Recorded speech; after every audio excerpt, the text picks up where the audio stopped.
Okay, we're going to start notes or discussion over the Mongol Empire.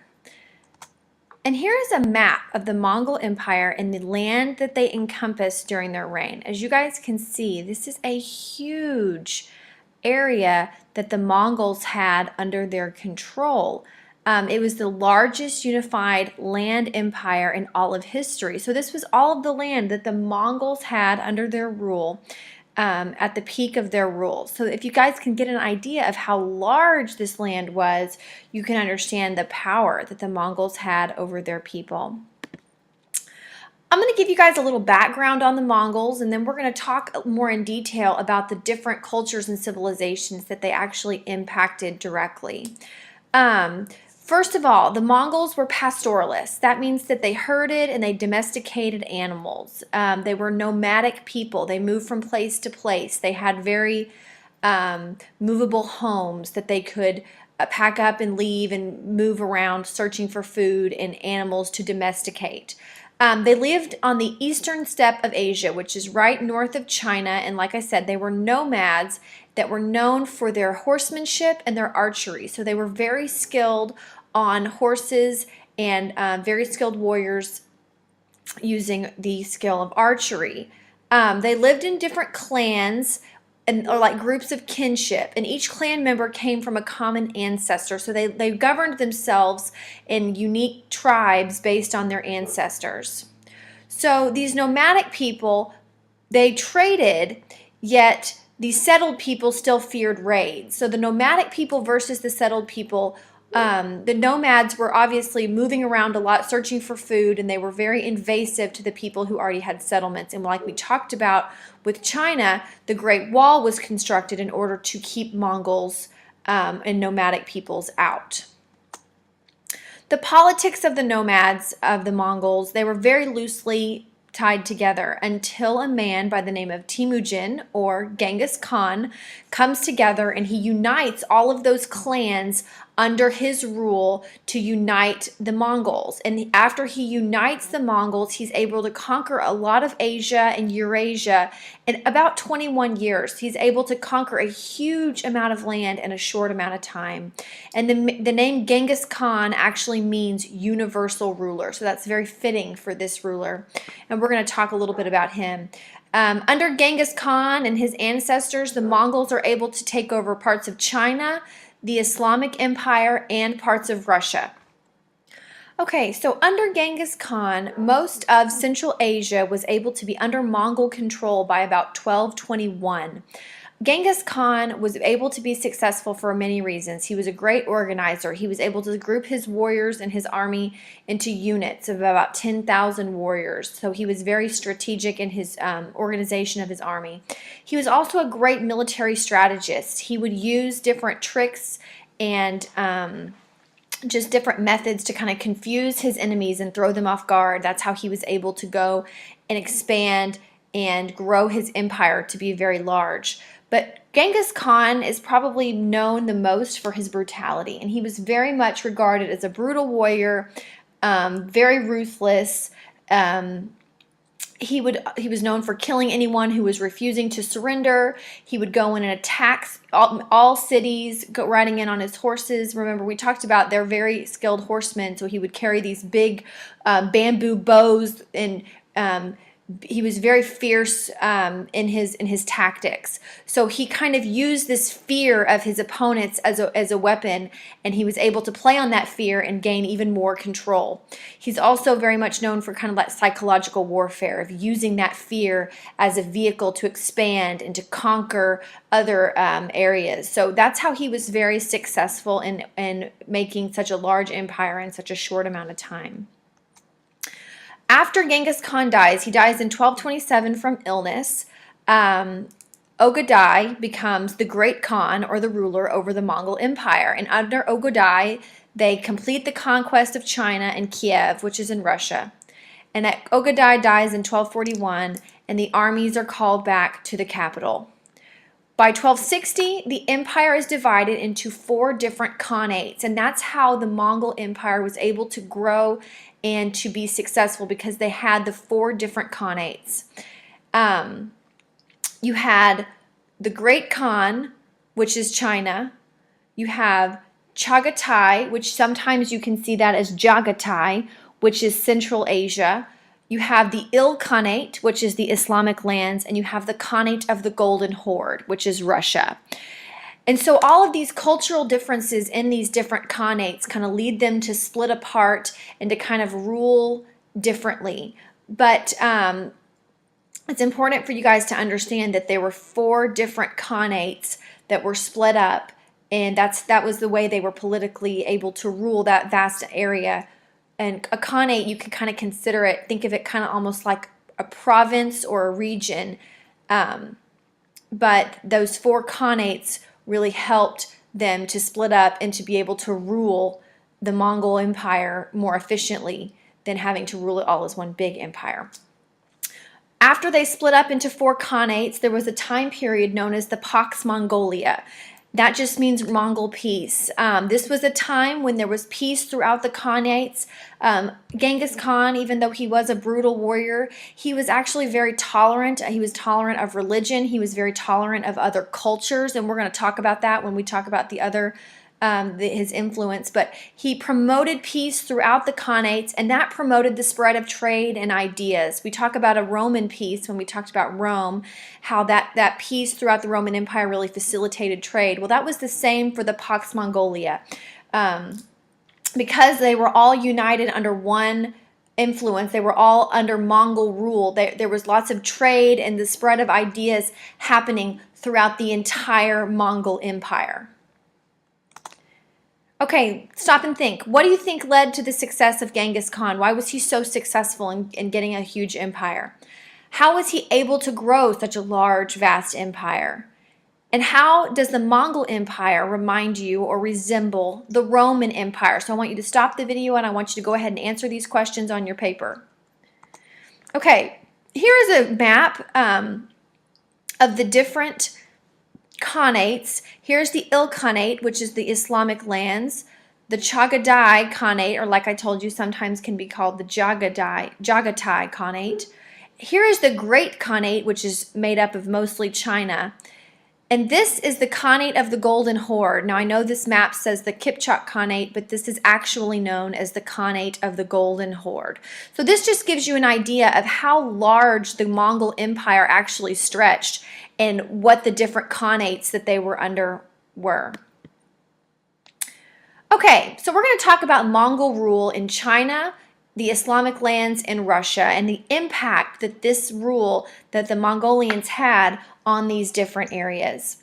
First of all, the Great Khanate was China, and it was actually ruled by a man named Kublai Khan, who was Genghis Khan's grandson.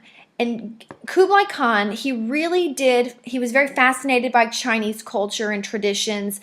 He becomes the emperor of northern China in 1260, and he names his dynasty the Yuan dynasty. He really was fascinated with Chinese culture, so he claimed that he had the mandate of heaven, and he becomes emperor, and he unites China. He opens China up to foreign trade, which was very important, and he tolerates Chinese culture. In fact, he was very tolerant of Chinese culture. He kind of embraced Chinese culture and really wanted it to grow. One interesting thing he did, though, is he used foreigners in his public office and government jobs.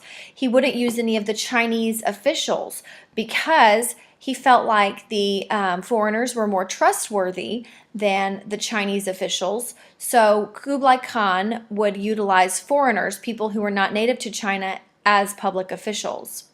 Other things he did, he restores the Grand Canal. He encourages foreign trade. So all of these new inventions of China go west, and travelers and other people and missionaries are now coming into China, seeing all of these new ideas.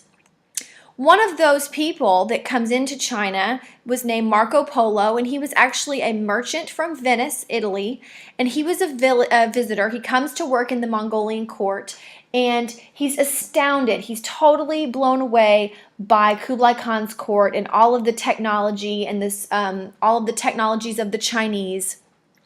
And he's very impressed with their use of gunpowder and burning coal. He's just very blown away by all of this technology. So he serves the Great Khan for 17 years.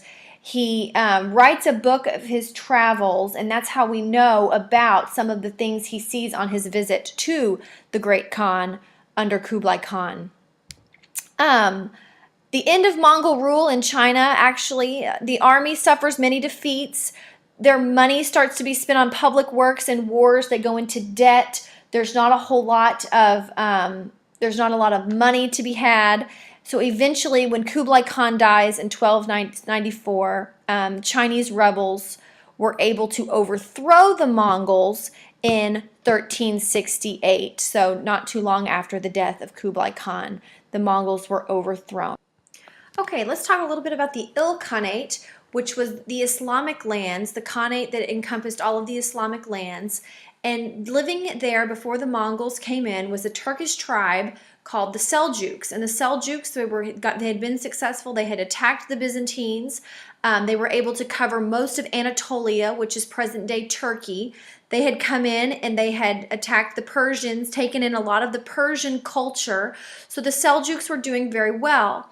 Malik Shah, who was the Sultan of the Seljuks, dies in 1092, and things start to go down after that happens.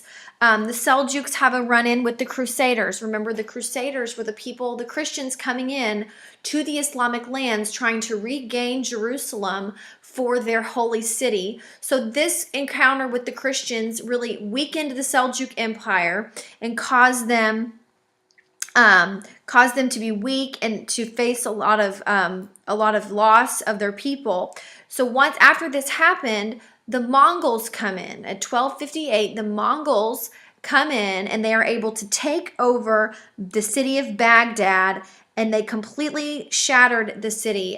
They killed about tens of thousands of people, burned down the palace of the caliph of the time, just totally destroyed the city. The Abbasid Caliph was wrapped in a carpet and trampled to death by Mongol horses. So they were very brutal in coming in and destroying Baghdad. This is when the golden age of Islam began to decline. After the sack of Baghdad, that's when this time of prosperity and new ideas and new thoughts by the Muslims began to dwindle. Okay, finally we're going to talk about the Mongol rule on Russia. By 1240, the Mongols had come in and they had sacked the city of Kiev, and they say that the city was so destroyed that there was no eye left to weep. So as you can tell, the Mongols came in and unleashed all of their brutality on the city of Kiev. The Russian Khanate was known as the Khanate of the Golden Horde. That was just the land that encompassed a large part of Russia. Under the Mongol rule, Russians were allowed to practice their own customs. They were allowed to embrace their own culture. However, they were required to pay very heavy tributes, and they had to obey all of the Mongol rulers. This was kind of convenient, however, for nobles in Russia, the royalty and the nobles. They were able to kind of negotiate a way to keep their power as long as they were collecting these tributes and they were serving as tax collectors. So Russian nobles and Russian royalty would oftentimes work with the Mongols and collect taxes and collect these tributes from their people in exchange from being able to keep their power. So that was something that the Russians did to kind of offset that Mongol rule. Some of the results of the Mongols being in Russia, first of all, the Russians became very isolated from Western Europe under Mongol rule. They did not have the access to the trade and to all the new ideas and things that were flourishing eventually in Western Europe because they were under Mongol control. But one thing that did happen under the Mongols was the growth of Moscow. The Mongols kind of helped unite Russia, which before it had been kind of made up of small independent principalities or small independent I guess you could say small independent cities. The Russian leaders come together and they start to adopt the Mongol ideas of strong centralized government. So the city of Moscow really begins to grow It's located near 3 rivers, so this was an extremely strategic place for a city to be. And eventually, a man by the name of Prince Ivan I is able to he's able to revolt and lead a revolution against Mongol rule, and Russia's able to get its independence. However, that doesn't happen until later. But Moscow, the city of Moscow, is able to grow in wealth and in power, and lots of these rulers of Russia start to adopt these ideas of the centralized power from the Mongols. Also, the Mongols helped develop a sense of peasantry and serfdom in Russia, charging all the tributes and requiring the people to pay so many taxes, established this line of peasantry and serfdom in Russia during this time. Okay, so now what I want you guys to do on your paper, I want you to give me the lasting impacts of the Mongols on Russia, the Islamic Empire, and on China. And I want you to give me examples of how the Mongols impacted each. Go ahead and write these on your paper. Remember, you will be accountable for them when you come to class on Wednesday or Thursday.